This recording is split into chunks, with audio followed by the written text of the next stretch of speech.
Vamos a abrir nuestras Biblias en 1 Samuel 8 y en el Salmo 23. 1 Samuel 8 y Salmo 23. Recién cantábamos y mencionábamos la presencia de Dios y lo importante que es esa presencia en cada una de nuestras vidas. Sabemos todo cuando comenzamos a leer la Biblia, no del momento que iniciamos a leer por primera vez, sino me refiero al principio de la Biblia en Génesis, que nos dice y recordamos una y otra vez que Dios nos creó a su imagen y semejanza. Una vez a un maestro, a un sabio, le preguntaron: maestro, ¿por qué repite tantas veces las mismas cosas?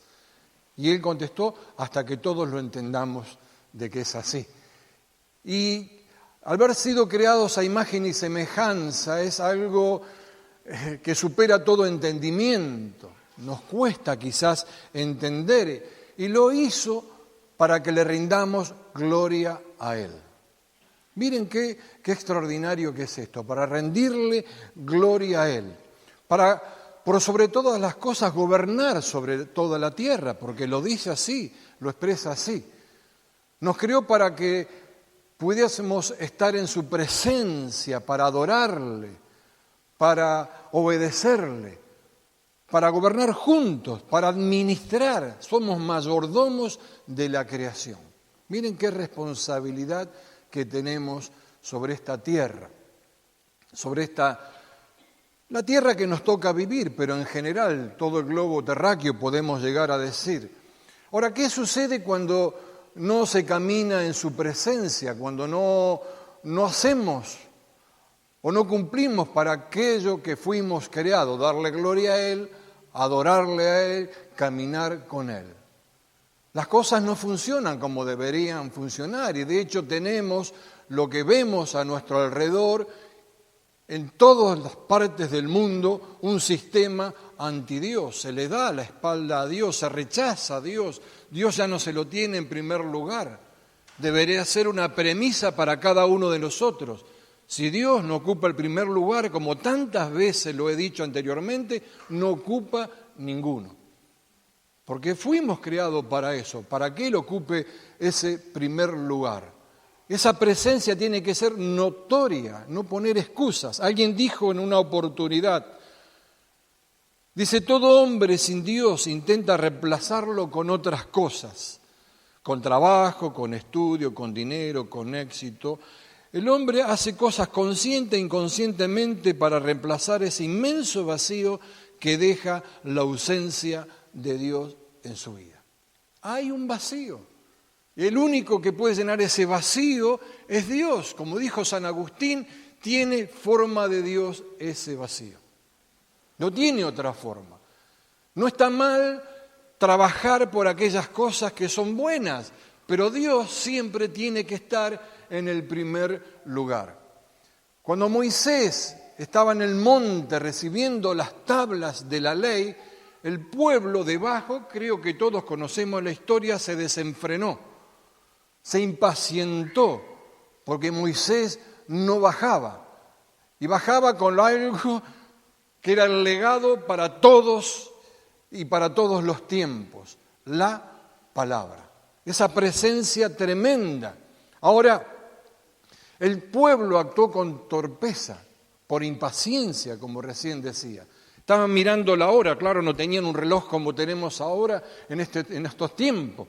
Pero pasaban los minutos, pasaban las horas, Moisés no bajaba. ¿Qué estará pasando con este? Ya no viene más. Algunos que malintencionados decían: no, este ya nos abandonó. Porque hay de todo, siempre hubo de todo. No tuvieron la paciencia de esperar el tiempo necesario. ¿Cuánto es el tiempo necesario?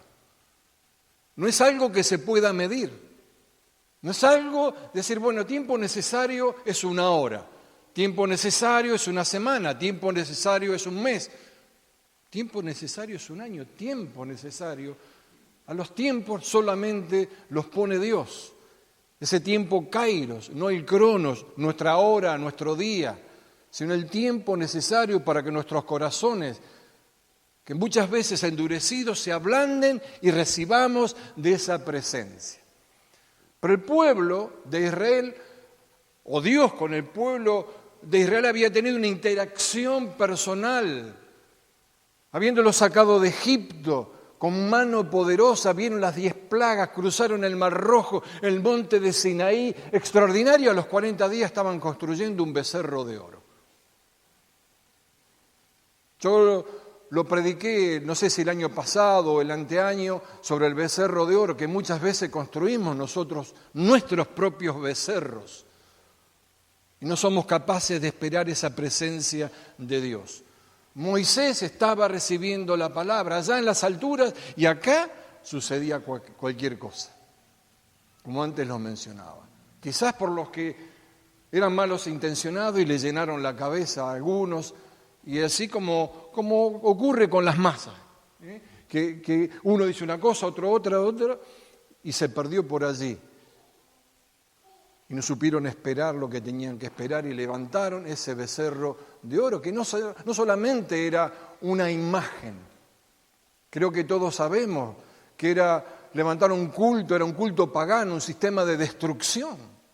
Pero que ellos eran lo que tenían, el becerro de oro en Egipto. Lo tenían ahí, ¿qué vino a su mente? El becerro de oro.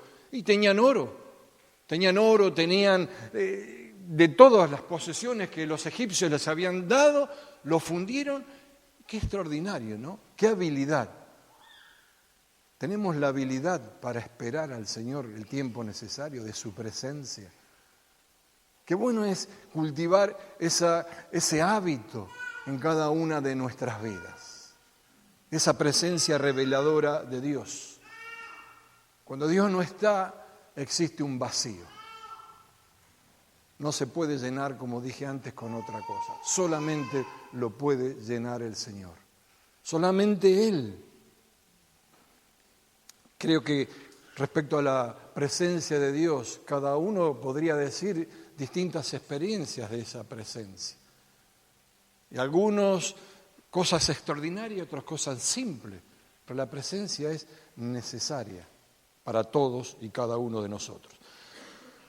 Primera de Samuel, capítulo 8, dice así: aconteció que habiendo Samuel envejecido, puso a sus hijos por jueces sobre Israel, y el nombre de su hijo primogénito fue Joel, y el nombre del segundo Abías, y eran jueces en Beerseba. Pero no anduvieron los hijos por los caminos de su padre, antes se volvieron tras la avaricia, dejándose sobornar y pervirtiendo el derecho. Corrompieron la presencia de Dios. Muchas veces se corrompe la presencia de Dios con cosas simples y no nos damos cuenta. Era la continuidad del sacerdocio de Samuel. Él los había instruido con toda seguridad, pero llamó más la atención otras cosas, que dice la avaricia, el soborno, pervirtiendo el derecho. Entonces todos los ancianos de Israel se juntaron y vinieron a Ramá para ver a Samuel y le dijeron: he aquí, tú has envejecido y tus hijos no andan en tus caminos, por tanto, constituyámonos ahora un rey, o constitúyenos ahora un rey para que nos juzgue como tienen los vecinos, como tienen los demás. Siempre miramos lo que tiene el otro es mejor.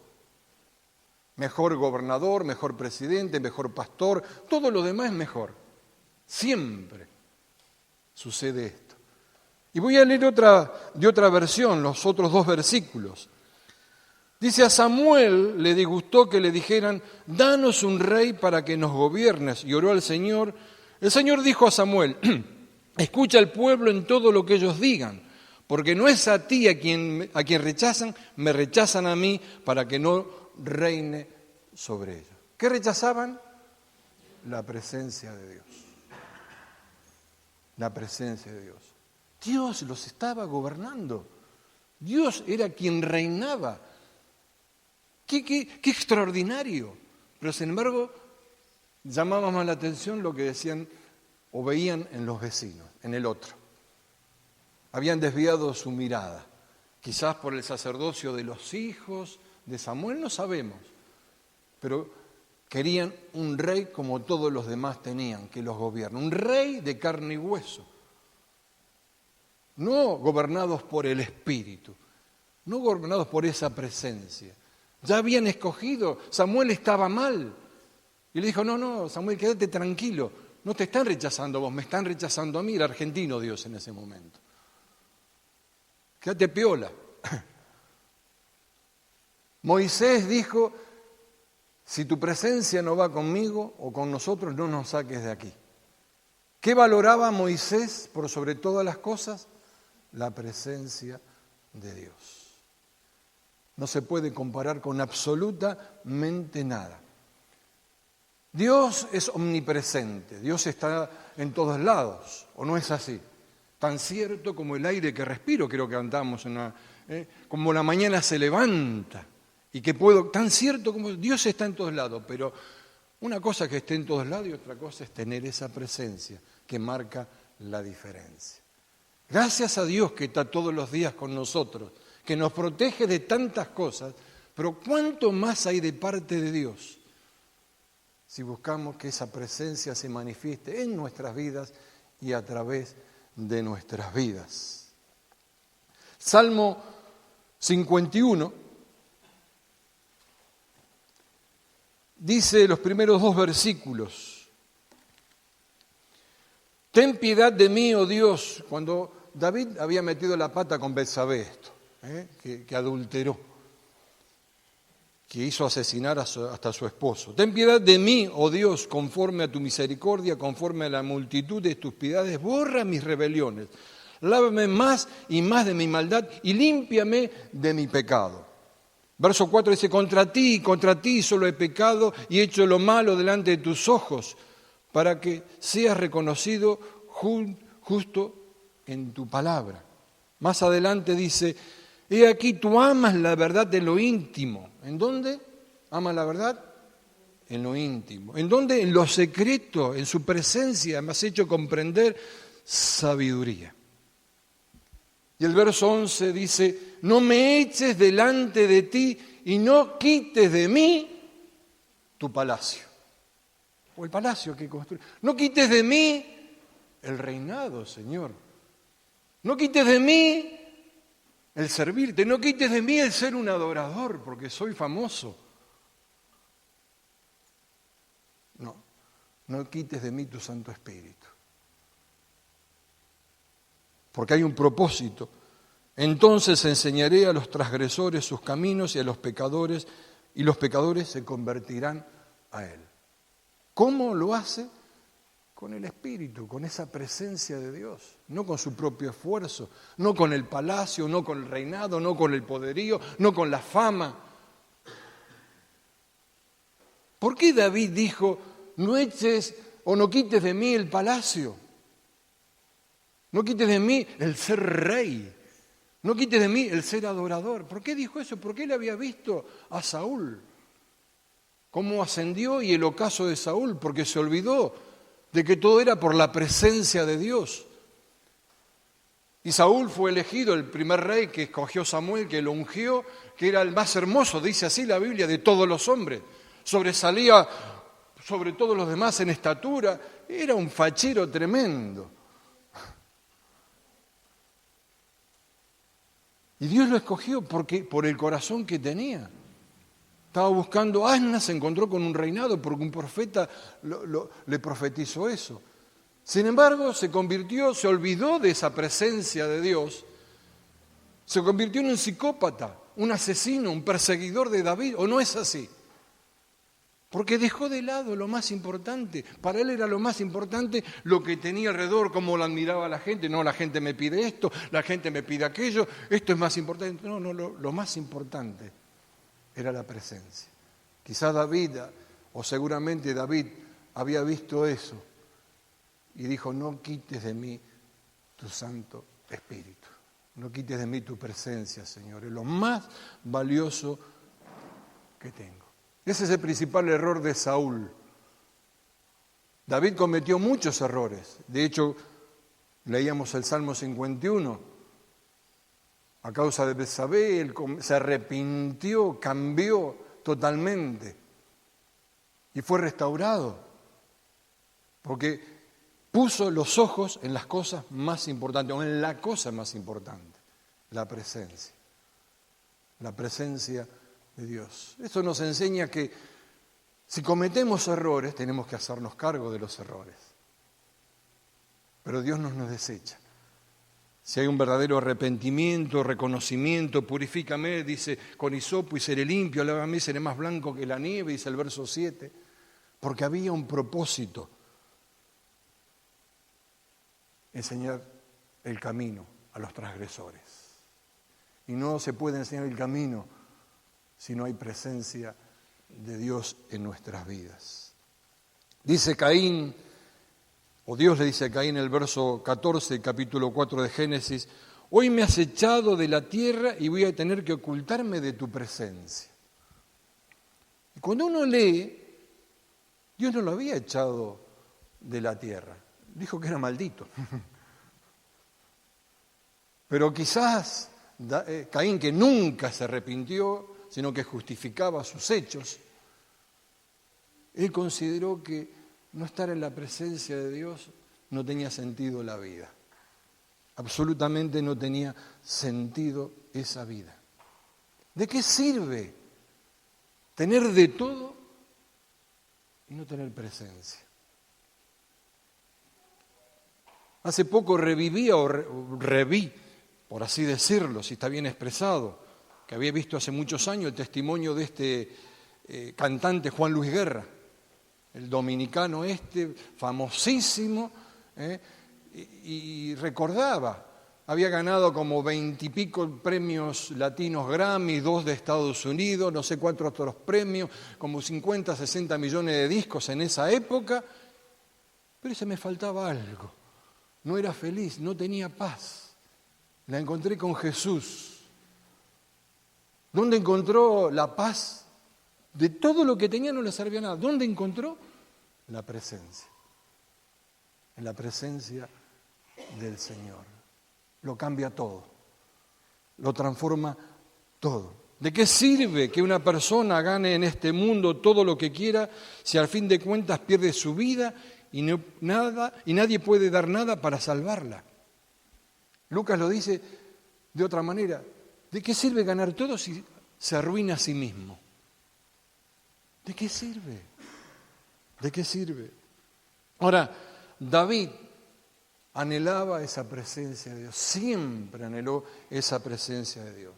Sabemos bien la historia que cuando Samuel fue a escoger un rey para suceder a Saúl, no lo tenían en cuenta, ¿o no?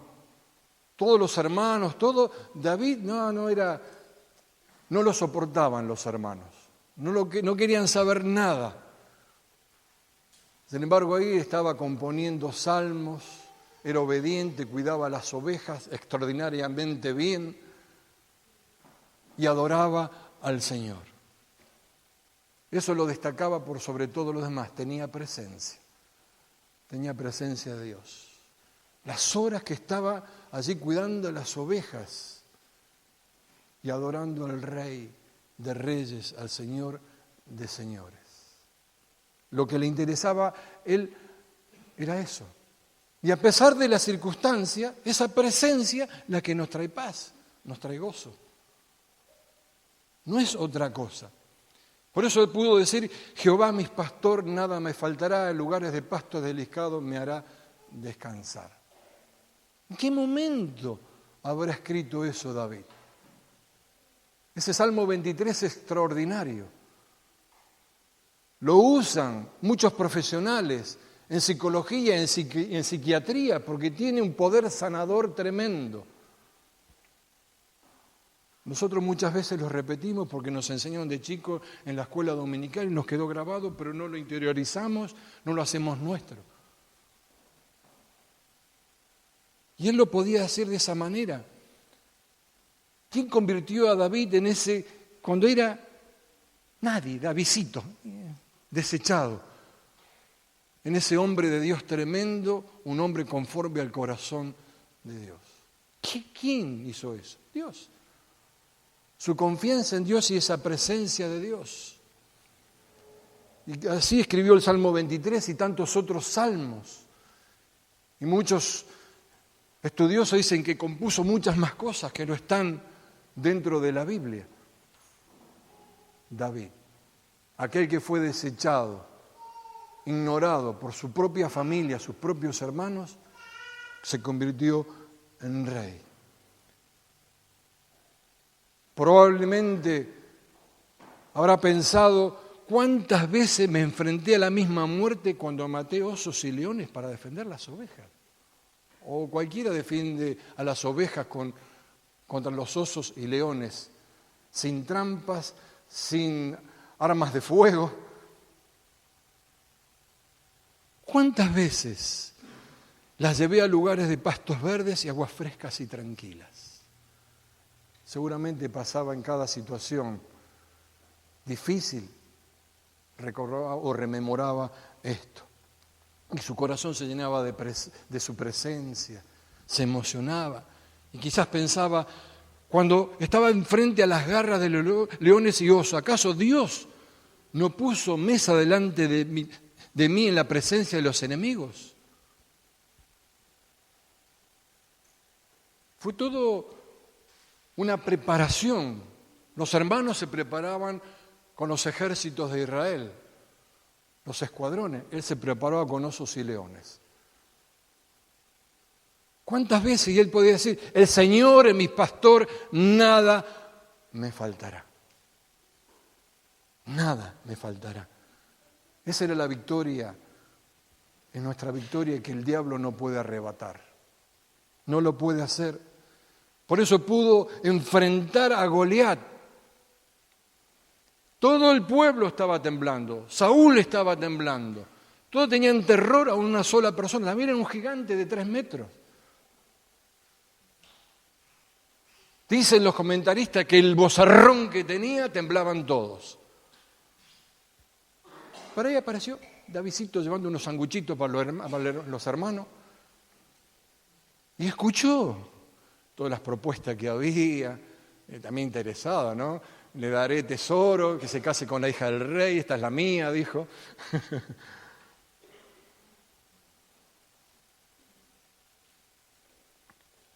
Y él pensó, aunque ande en valle de sombra de muerte, no temeré mal alguno,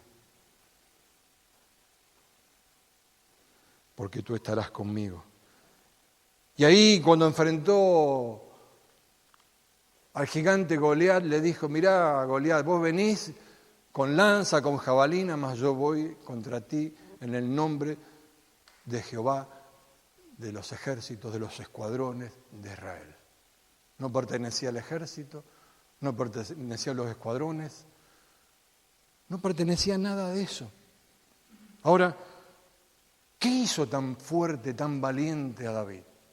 La presencia de Dios, las horas que se pasaba ahí adorando y cumpliendo con su trabajo, porque tenía que cuidar las ovejas. ¿Te imaginas si llevaba a perder una oveja, cómo era despreciado lo que podía haberle pasado a David? Él cumplía con todo, se esforzaba mucho más. Decía que los escuadrones de Israel y todo el ejército estaban recontra capacitados, tenían las mejores armas. Más, cuando Saúl vio que David confrontaba a este gigante, le quiso dar su armadura. La bestia grandota no le iba. Todos se movían por las cosas que conocían. Él no agarró ni una lanza, ni una jabalina, y dejó en ridículo a todos, una honda y piedras. Yo no sé lo que habrá pasado por la mente, corazón de sus hermanos, de Saúl, el resto del ejército. Habrá dicho, qué ridículo que es este. Tenemos las mejores armas y él va a confrontar a un gigante con piedras y una honda. Sin embargo, no era ni la piedra, no era la honda, era el corazón de David, la presencia de Dios que derribó a ese gigante. La confianza en el Señor. Lo insignificante para los demás fue significativo para Dios.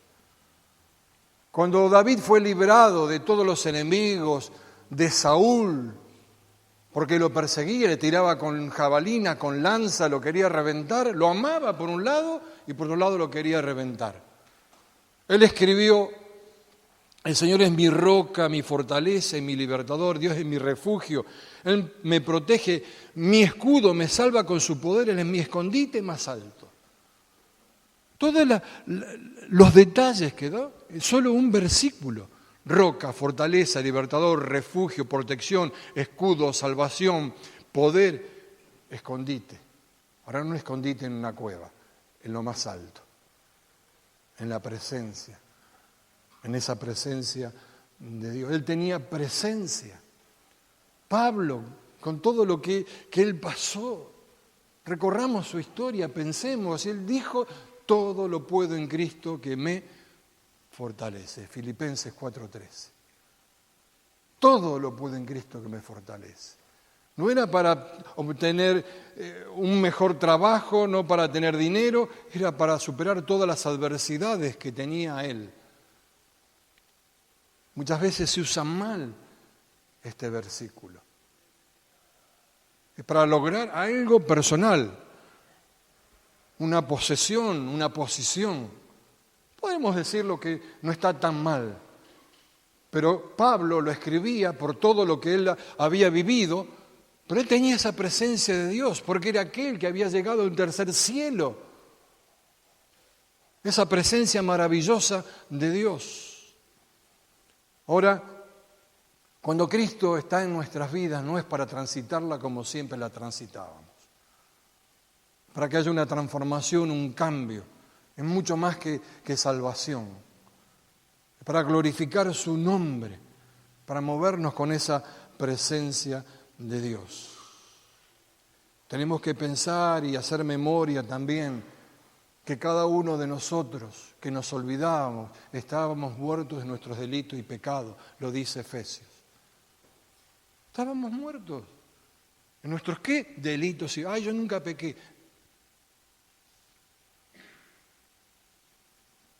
Una persona muda tiene boca, tiene lengua, pero está muerta el habla, está anulada. Una persona ciega tiene los ojos, pero está anulado, muerto la visión. Nuestro espíritu. En nuestro espíritu estábamos muertos, pero Dios nos dio vida juntamente con Cristo. ¿Para qué? ¿Para qué? Quizás tenemos que decir como David en el Salmo 51, para anunciar a los transgresores el camino y se conviertan a ti, con esa presencia de Dios. Hay un para qué, porque somos hechura suya, creados en Cristo Jesús para buenas obras, las cuales Dios preparó de antemano para que anduviésemos en ellas, no para desecharlas, para andar en ellas. Fuimos creados para lo bueno, no para lo malo. Fuimos creados para las cosas buenas, toda buena obra, que significa moverse uno mismo, seguir, andar, caminar en ese camino. Todos tenemos una buena obra por hacer, todos. Pues todos somos creados por Dios para esa buena obra. ¿Qué manifestamos de esa buena obra? ¿Qué estamos conociendo de esa buena obra? ¿Qué estamos haciendo con eso? Sí tenemos dificultades. Porque también está la versión, con Cristo nunca te va a pasar nada. ¿O no lo han escuchado eso? ¿Por qué no le preguntamos a Heriberto y Mariela? Y siguen confiando en Dios. O nuestras propias vidas con cosas que han sucedido. Eso no es realidad.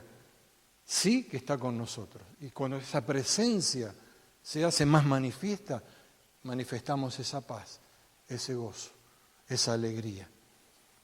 Y David le dijo, ¿quién es este filisteo incircunciso para que provoque a los escuadrones del Dios viviente?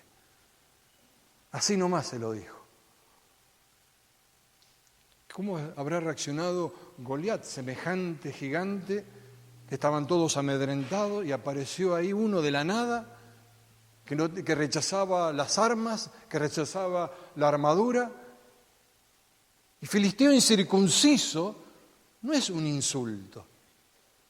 David tenía claro que la circuncisión era un pacto. Es como le hubiera dicho, a ver, gigantón, vos tenés las mejores armas, la espada último modelo de Star Wars, tenés todo, pero yo tengo un pacto, vos no tenés pacto, yo tengo pacto con Dios, nuestro pacto es con la sangre de Cristo. ¿No es maravilloso? ¿No es extraordinario? Un pacto mayor, un pacto extraordinario, aquel que dio su vida por ti y por mí, para que andemos en sus caminos, para que le glorifiquemos. Para eso fuimos creados y como decía desde un principio, y cantábamos hoy, pero que esa presencia sea notoria en cada uno de nosotros. Que esa presencia que nos va a dar esa paz, ese gozo, la sabiduría que necesitamos, sea realmente notoria en cada una de nuestras vidas. Ese pacto por la sangre de Cristo cambió toda la historia. Como cambió la historia del pueblo de Israel en ese momento que estaba tembloroso y una sola piedra en el medio de la frente lo tiró al gigante y después le cortó la cabeza con su propia lanza, con su propia espada. Tenemos la palabra. Las adversidades, tenemos que tirarle la piedra de la palabra, por así decirlo. Tener esa seguridad de que Él realmente está con nosotros, que el Señor es mi pastor, nada me faltará, en lugares de pastos delicados me hará descansar. ¿Descansar de qué? De los momentos adversos, de las dificultades, para tener paz en el corazón, paz mental. Dice Gálatas, para ir terminando, pues todos sois hijos de Dios por la fe en Cristo Jesús, porque todos los que habéis sido bautizados en Cristo, de Cristo estáis revestidos. Y si vosotros sois de Cristo, ciertamente el linaje de Abraham sois y herederos según la promesa. Qué riqueza que hay en otro versículo, qué riqueza.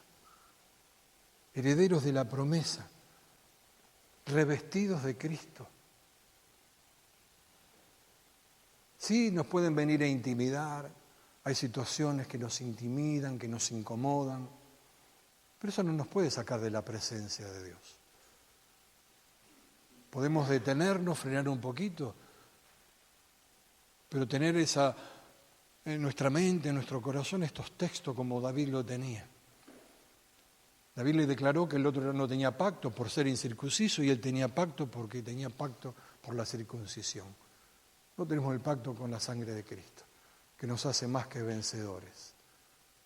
Y somos revestidos de Él. Pero ¿de quién depende esto? Es personal de cada uno.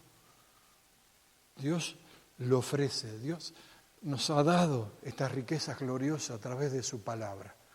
Y que tanto énfasis hicimos en estos 30 días de septiembre y en los mensajes de septiembre. ¿Qué otra cosa esperamos? Si tenemos la riqueza más grande en este tesoro, ese tesoro en vasos de barro, depende de cada uno de nosotros. No tener la presencia de Dios es como no tener nada. Es como no tener absolutamente nada. Decida el justo que le irá bien porque comerá de los frutos de sus manos. Te va a ir bien, te lo digo en esta mañana. Decímelo a mí también, así me pongo contento. Te va a ir bien. Con la presencia de Dios te va a ir bien. Para vencer esos momentos duros, difíciles, alegres, para estar en todo momento, en todo tiempo. Con esa presencia de Dios. Esta es la promesa de Dios. Para todos. Vamos a cerrar nuestros ojos.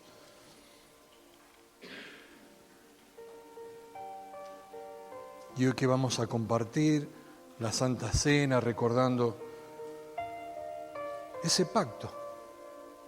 Este es el pacto por mi sangre, dice Jesús, que marca la diferencia. Bendita diferencia, gran diferencia. Qué bueno que cada uno de nosotros tengamos ese hábito, el anhelo de recurrir a Dios siempre y que esa presencia esté sobre nosotros. Así cuando se inauguró el templo de Salomón, que dice que la gloria llenó el templo, que los sacerdotes no podían entrar. Que esa misma presencia, esa misma gloria esté sobre tu vida, sobre mi vida, sobre la vida de la iglesia. Aprendamos a soltar todo lo que hay que soltar para tomar aquellas cosas que sí son necesarias. Para aquellos que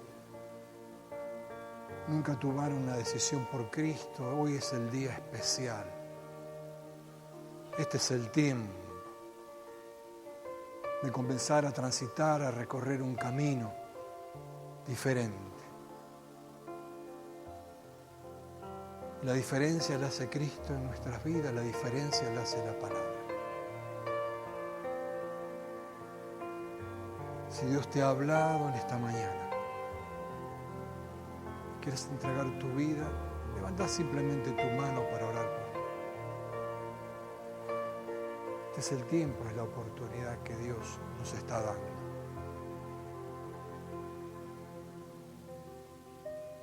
Para que haya un antes y un después, como en la historia, antes de Cristo y después de Cristo. Y en tu vida personal es necesario que también sea así, un antes y un después. Padre, en el nombre de Jesús, gracias por tu gran amor. Gracias porque tú estás con nosotros todos los días hasta el fin, pero qué bueno que anhelemos de esa presencia. Que podamos asirnos de tu palabra, Señor, incorporarla, tenerla presente en todo momento y crecer a esa estatura maravillosa, la plenitud de Cristo. Gracias, Señor, por este tiempo, por estos minutos, porque podemos adorarte y podemos escuchar de tu palabra y de tu enseñanza. Nos las llevamos, Señor. Y que pueda rendir frutos al 30, 60, pero mucho más, al 100 por uno. Oramos en el nombre poderoso de Jesús. Amén y amén.